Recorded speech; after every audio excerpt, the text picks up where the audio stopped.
Thank you, Mr. Chairman. Mr. Secretary, appreciate you being here today, and I'd like to revisit a subject you and I have talked about before in these hearings over the last several years. I'd like to make a statement, though, before that on the last in, first out accounting, or LIFO, that was included in the budget. I'm disappointed that for the fourth straight year, the administration included a repeal of LIFO in its budget.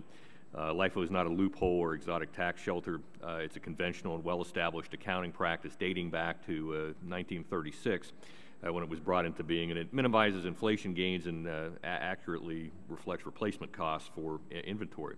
It's also important to many industries in the United States, with an estimated 36% of companies using LIFO for some portion of their inventories.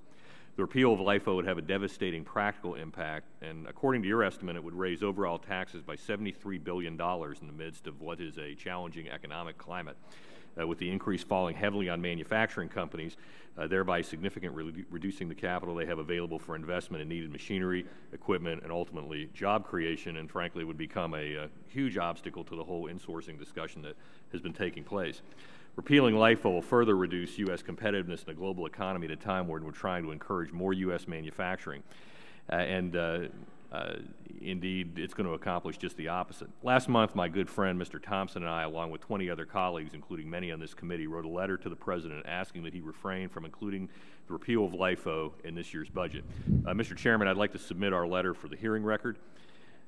This letter, without objection. Thank you. It demonstrates strong bipartisan support for LIFO and the need for this accounting method to remain in any future budget.